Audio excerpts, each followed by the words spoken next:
I am really excited about this next section. It's the panel 3, manufacturing impact. So we've heard a lot of stories about people generating data, how to generate data. What the heck do you do with it when you have it? What happens when you let it go out to the public? How do we encourage people to actually use it? We often know what we want to use the data for, and we create special projects to generate data, but we're also generating a lot of data that we just make available.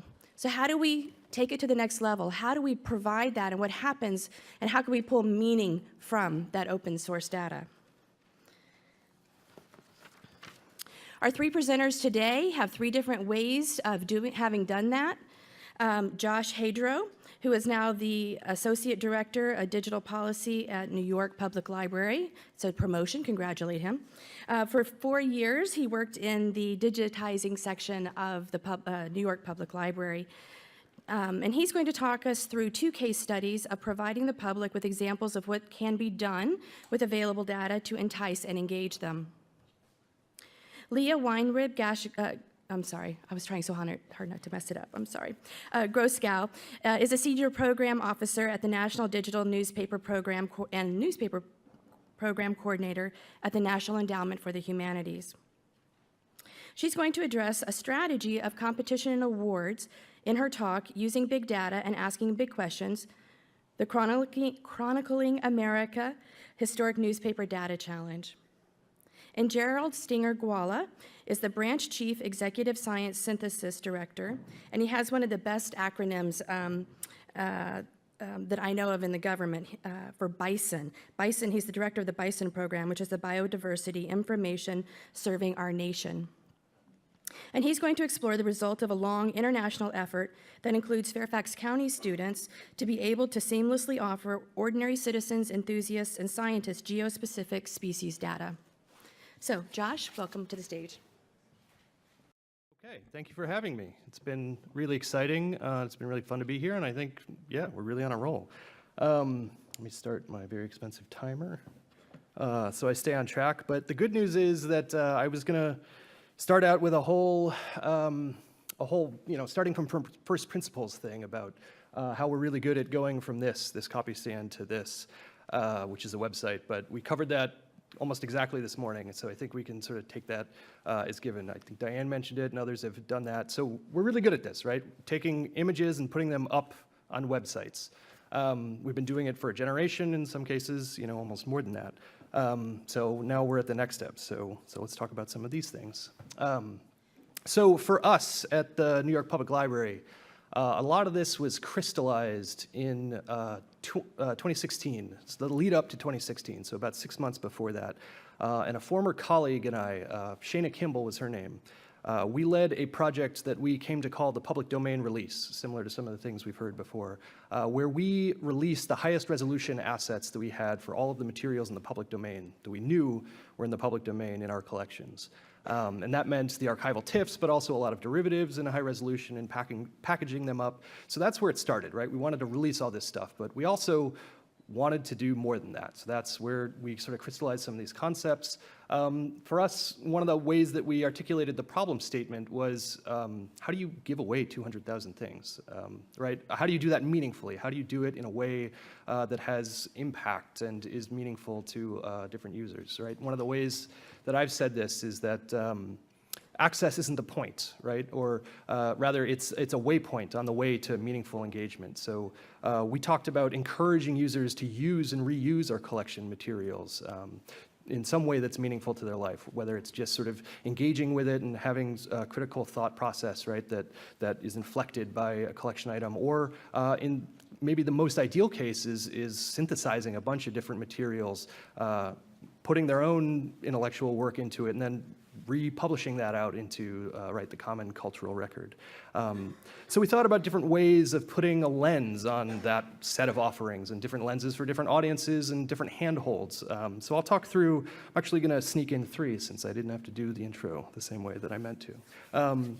These are three ways that I've come to talk about the approaches that we took. And two of these are very specific to that public domain release, but the third one is kind of a longer range and also more resource intensive, but way of approaching impact and how you can help people make use and reuse of materials. So the Honeypot approach, the example project approach, and the platform approach.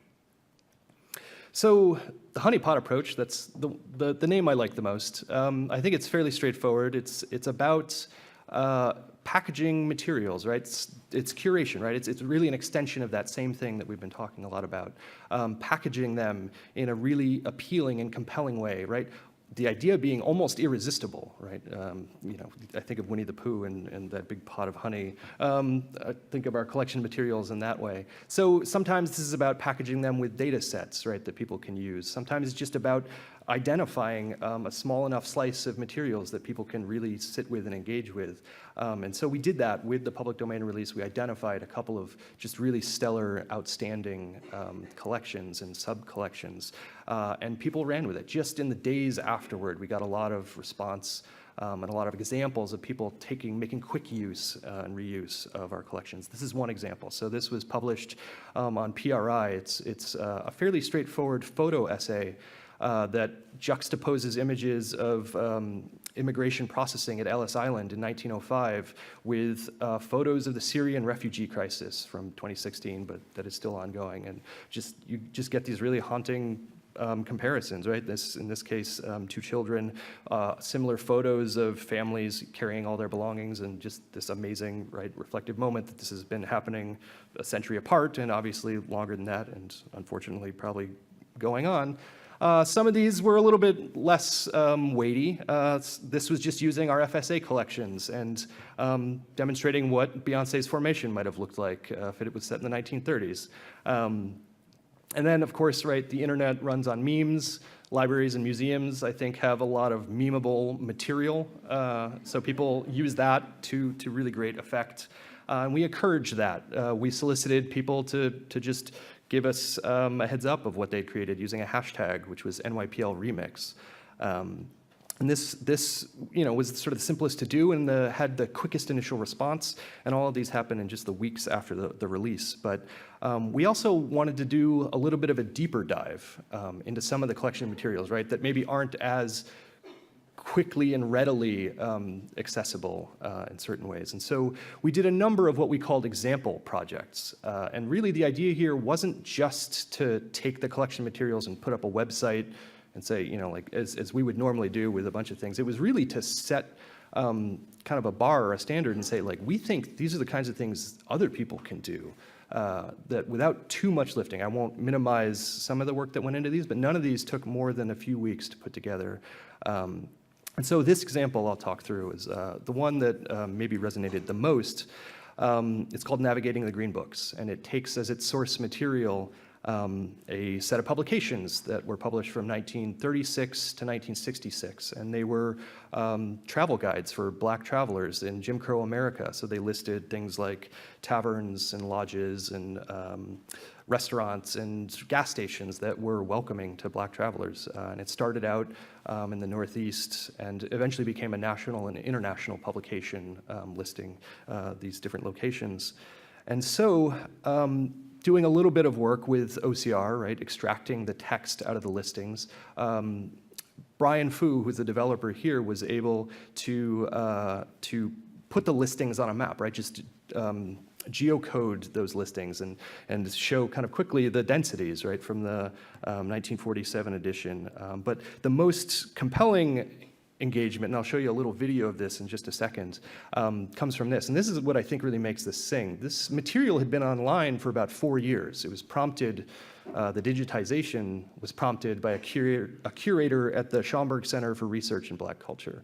And we'd had them online, and the images were available in high res, and people had taken note of them here and there was starting to be some interest. But I think this example is what made it really useful to things like primary schools, high schools, graduate schools doing similar things. And he just used a modern mapping interface, right? Google Maps that we use every day. I used it to get to the food carts, right, like an hour ago. And he used it just using the data from the 1947 edition. So if you chart the path from Fort Lauderdale to Los Angeles, you see just the circuitous route that you had to take, right? And assuming you would stop every so many hours for food and every so many hours for to stay somewhere at night. You see you drive around Texas, and then obviously the images click then through to our digital collections platform. But that was, I think that was a really successful way of diving deep into a particular slice of our tools. And all of that material is published openly, the code and all the algorithms, and sort of prompted other people to make interesting use of it. And this is just kind of a fun, late-breaking slide that I threw in at the last minute. I was very fortunate to go to the museum, the National Museum of African American History and Culture yesterday, right? And they have an interaction exhibit also based on the Green Books that's also really cool, and you get to sit in a car and interact with the listings in a similar way. But it was in the gift shop that I actually saw this for the first time. I had heard that this existed, but I was able to get a copy, and it's a facsimile reprint of the Green Books that was literally taken from our online collections. Not taken, right? Freely, we freely gave it, and they used it and reused it and published this edition, and it was just a few months ago, right? So it's nice to see just almost 2 years later this still having the impact, and seeing this edition being able to hold it. The last kind of method I'll talk about is one that's more long-ranging, and this is a Knight Foundation-funded project we are doing called the New York City SpaceTime Directory. And it's sort of a large, fairly ambitious project to make the urban geographic history of New York City, but ostensibly other cities as well, if they can use and reuse the code and data sets we're publishing, make them really usable and accessible, both to genealogists and researchers through direct interfaces, but also to other developers and institutions through APIs and data sets and things like that. One of the first outputs of this project was something called Maps by Decade.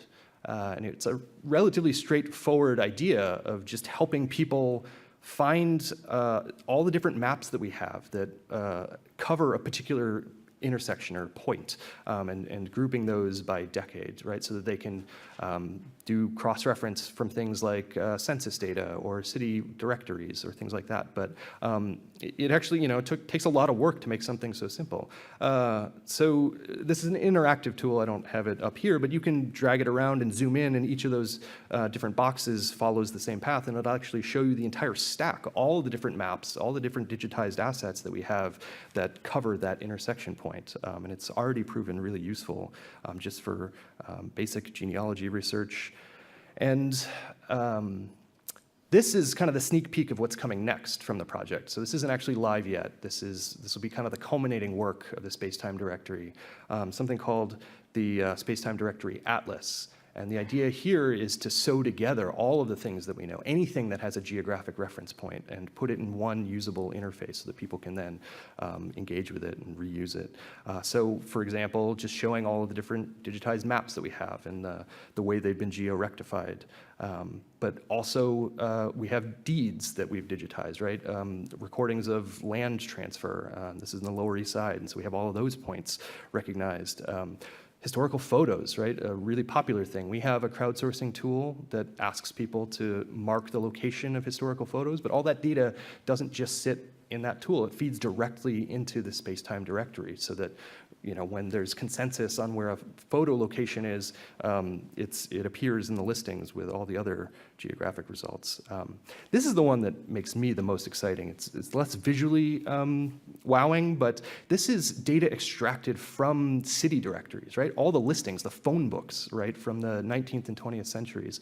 So we know the addresses, home and business addresses of people who worked at all the different locations, right, and all the people listed in the directory. So in some ways, when this is sort of polished, you'll be able to see photographs of retail locations. We'll be able to tell you, right, the people who worked in that, right, in that storefront, and the people who lived above it, right, for different years. We'll be able to parse them by the years of the different editions. So really exciting stuff coming. And the thing I'll end with, right, the example of people other than us using and reusing this stuff is a company called Urban Archive, which is a nonprofit software maker that we have advised, but we really have no direct connection to, that's taken our data and our assets, but also those from the Museum of the City of New York, and Brooklyn Public Library and others to create really interesting walking tours and other ways of engaging with the materials. And this interaction is my favorite. So it's, once you've identified a historical photo, this is one that's across the street from the New York Public Library, they make it really dead simple to just hold up your own camera, right, and get the overlay between, say, the 1930s and 2017. Just really easy ways of interacting with the history and seeing, you know, like 70, 80 years ago, there were 3 people there behind the UPS truck, and other really interesting examples like that. So I'll leave it there. We'll talk more when there's questions, and thank you for listening.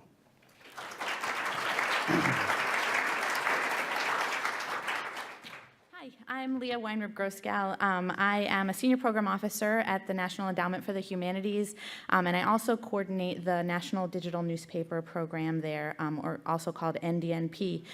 I'm here to present about the question, what happens when cultural institutions make large-scale sets of data available, and in this case, a large set of historic newspaper data. To find out the answer to that question, the National Endowment for the Humanities asked the public, how can you use open data to explore history in the Chronicling America Historic American Newspapers Data Challenge? And we think that the challenge and the results really show the possibilities for digital collections, for open data, and for engaging with the public, with students, with scholars, and other folks who are interested in these sorts of projects. So historic American newspapers really illuminate the rich history of American life. There are stories about the arts, there are stories about politics, there are stories about science, about food, about health, about more weird stuff that happened in American history and what people thought of it than you could ever imagine before you look in the database. And the newspapers really provide vantage points on all different kinds of aspects of American life, but also big cities and small towns, east and west, north and south, from various political, religious, and cultural standpoints. And in the Chronicling America newspaper database that the NEH has been working on with the Library of Congress for a number of years, they also document different communities and ethnic groups, including non-English language newspapers published in the United States. So I'm here to talk about a contest that the NEH ran to encourage use of this historic newspaper database called Chronicling America. First, a little bit about Chronicling America. The site is produced by the National Digital Newspaper Program, and it's part of a long-term partnership with the Library of Congress to create an open access searchable database of historic US newspapers. The NDNP has been going on since 2004, but it's also part of a decades-old partnership that started with microfilming all those newspapers, driving around to archives and basements and attics and stuff all over the country, grabbing their newspapers and putting them on microfilm, and now they're being digitized by partners across the country. And the way that works is that the National Endowment for the Humanities funds state partners in states across the country and territories to choose and digitize newspapers and to write essays about their contents. And the Library of Congress provides technical expertise and produces and preserves the Chronicling America website as an access point. So we currently have the participation of 45 states and 1 territory, and there are over 12 million pages of digitized newspapers contributed from places across the country, as well as over 150,000 bibliographic records for newspapers that existed at some point in the United States. Those newspapers were published from 1690 to the present, and you can access this through a web interface. You can do a keyword search, you can narrow it down by dates, pull up some pages and take a look at them and do your research that way. But you can also access them through an API, and that's pretty much what I'm here to talk about today. So one of the best things about the NDNP and Chronicling America is that the Library of Congress has made all of the data open. And they've created a set of protocols and ways that you can access the entire newspaper directory, but also all of those digitized pages. And you can use the underlying data through a number of protocols and formats. And the LC, as the LC is wont to do, has paid a lot of attention to good metadata and to good preservation and good structures there. And they've also, so that's kind of underlying all of this and enabled them to create those tools for access. So several large projects used the Chronicling America API since the data became open in 2010 to do various things. So mapping how news went viral across the country. There was a project that, traced the spread of the Spanish flu epidemic in the early 20th century. And another project is pulling out just poems from all the historic newspapers by analyzing their shapes and their sentence structures. So there is work being done with the data. But we at NEH wanted to get more people thinking about how you can use that open data to create digital projects, both large and small. And my division, the Division of Preservation and Access, decided to try hosting a contest to see what kinds of entries we could get. We'd never done this before, so we really weren't sure what to expect. And we used the Challengegov platform, which, if you don't know, is a platform for federal agencies to list competitions. So it's been around since 2010, and it is a response to the White House Office of Science and Technology Policy's call for agencies to use to promote innovation using prizes and challenges. All kinds of agencies have used it for all kinds of different challenges: NSF, House of Representatives, NASA, et cetera. So in our challenge, we asked members of the public, how can you use open data to explore history? And the challenge was to create a tool or a visualization using the data in Chronicling America. And we purposely left the parameters really broad because we wanted to see what kind of response we would get and what people would come up with. So they could create maps, visualizations, they could create tools for using the data, and we also explicitly allowed mashing up the data with other data sets, and we got a number of responses that did that. We offered first, second, and third prizes, as well as a K-12 education prize, and all prizes also included a trip to Washington, D.C. to present about projects at our NDNP annual meeting and to visit Capitol Hill. We gave entrants a long time to produce their projects, a pretty long time, about 8 months between the time we announced the contest and when entries were due, because we were expecting finished products, and so we needed to give people time to think of what they wanted to do and also to actually create their projects. And we were very pleased with the response. We actually ended up awarding 6 prizes. And I don't have time to go into too much depth with any of them because they're all complete sites, but we do list all of the links on the NEH website, so if you are interested in any of them, you can still, they all live on out there, and you can still take a look at them if you want to. So I wanted to give a brief overview of each of the entries just to show you the richness of what people were able to come up with when they entered this contest. So our first prize winner was from a professor in Virginia for a site entitled America's Public Bible Quotations in U.S. Newspapers. And this site tracks biblical quotations in American newspapers to see how the Bible was used for cultural, for social, for religious, or for political purposes. And it shows how the Bible was a contested text, even as it was a common text. So you'll find things like Sunday school sermons and lessons and just passages printed in the newspapers. But you'll also find the Bible used to support pretty much every side of many issues in American history, like slavery, women's suffrage, capitalism, and a lot of interesting work can be done there. Next, we had a tie for second place. One second prize winner was by a PhD student in Cincinnati, a site entitled American Lynching, Uncovering a Cultural Narrative. And this project involved a data mashup. So the entrant used the Tuskegee University lynching statistics as well as Chronicling America data.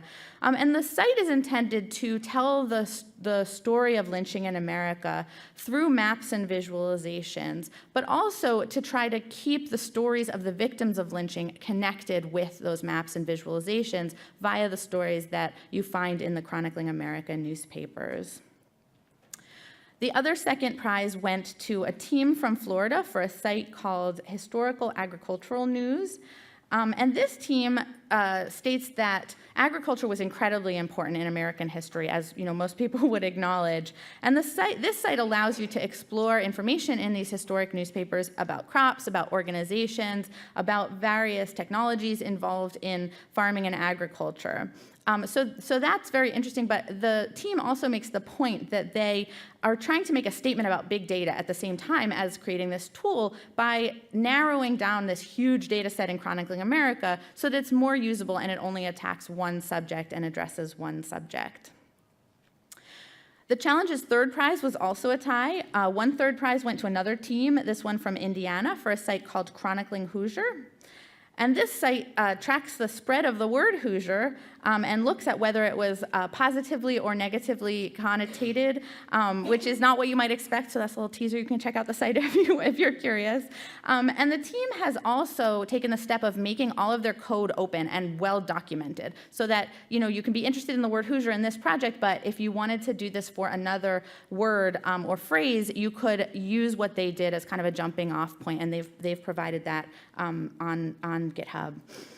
And the other third prize went to a team from Georgia for a site called usnewsmap.com.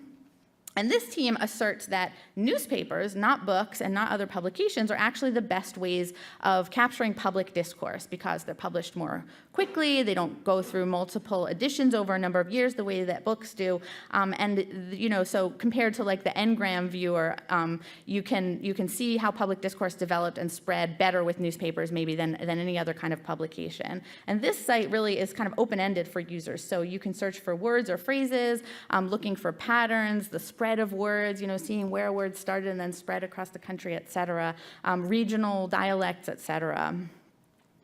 And finally, we offered a K-12 educational prize, which went to a teacher and an AP US history class from New Hampshire. And the site's called Digital APUSH, Revealing History with Chronicling America. And Digital APUSH stands for Digital AP US History. And the project embraced the breadth of data available in Chronicling America. So the group of 15 students used something called word frequency analysis to discover patterns in news coverage and create visualizations. So they worked on topics that interested them, that they might have written a term paper about, the court case Plessy v. Ferguson, Uncle Tom's Cabin, secession before the Civil War, labor unions. And they identified historical questions, and then they used the data in Chronicling America to produce visualizations of those terms, which the teacher said enabled them to do the traditional history work of identifying a question and doing research, but also learning new skills to analyze these data. So we think that these projects are really important in showing the potential impact of this data set. They're all still available, as I mentioned, and we do link to them on our NEH website. And in addition to awarding cash prizes, we also, as I mentioned, invited users to come to DC to present at the NDNP annual meeting, which we at NEH host with the Library of Congress. But we also, at the same time, used it as an opportunity to work with our Congressional Affairs Office, and the winners got to visit their representatives on the Hill, share what they were doing, share that they had won this great award, and their representatives love to hear about good stuff and positive impact that their constituents are making. So it was a positive experience, and here are some of the many photographs from that day. And we also worked with our communications office to publicize the results as much as possible, and that continues to yield results. So we had a number of mentions in university sites. We had press mentions, including a whole story in the Washington Post about the America's Public Bible Project. And still, I run into the winners, at conferences, and they tell me that they were just interviewed on the radio about their project, or one is going to be featured in a major news magazine now. And so these sites really continue to develop and to continue to show the impact of this digitization project. So I didn't, as I said, have much time to go into depth about these projects, which are pretty complex, but I wanted to really show the array of subjects and techniques that the entrants used with the data. And now I want to kind of end with some takeaways that we really think are important at the NEH. So first of all, we really were able to reach out and engage users of a major collection that we've supported. And we reached a number of different audiences here. So the entrants were scholars, they were librarians, they were digital projects people, digital humanists, programmers, and students. And this really indicates a wide audience for this data set and different modes of collaboration. So we saw ways that people worked in different ways with each other. We gathered a critical mass of projects to be able to show what you can do with the data instead of just theorize about it and talk about what we would do with the data. They're all out there, and we can talk about it as much as we want. And some of the winners told us that they were kind of sheepishly happy about the contest because they had an idea or even like a project that they already wanted to do, but having a deadline and the potential of a cash prize gave them the incentive to finish. And others generated entirely new ideas. So they were like, oh, they heard that there was a prize for this, and they thought of what they could do and then ended up winning a prize for their project that they created. So secondly, we also were able to gather information about how people wanted to use the data, and that is really important in our partnership with the Library of Congress and what they develop in the future in terms of access to the data. And the Library of Congress is working on all kinds of things to do with open data, and this project is an example and a way that they can kind of have access to those users and think about what the best way is to provide that access going forward. And finally, the use of this data raises all kinds of important questions. So practical issues of how librarians and historians and IT professionals can work together, but also big questions about big data. So what happens when you extract data about something as horrifying as lynching and plot it on graphs and maps? How then do you continue to honor the victims and explain their stories when the data points become more and more impersonal? What choices are users making when they create categories to analyze data? And how do they represent their findings, making sure those representations are true to the story? And finally, what biases or possibilities for error exist within the collection itself? So I mentioned that we don't have every state represented in Chronicling America. We don't have every year represented equally because every state partner gets to choose which papers they digitize. So how do we then make sure that changed results or differences might not be invisible to the end user, and how do we make sure that those are explained well? This contest suggests how to maximize the benefits of big data sets such as Chronicling America for researchers, for students, and for the public. And we anticipate more and more intersections between research and big data methodologies, enabling new and different questions. Chronicling America's structure and commitment to open access makes it a valuable resource, and the contest showcases this, as well as some new and innovative approaches to historical scholarship and public programming. Thank you for your time, and I think we're going to do questions at the end.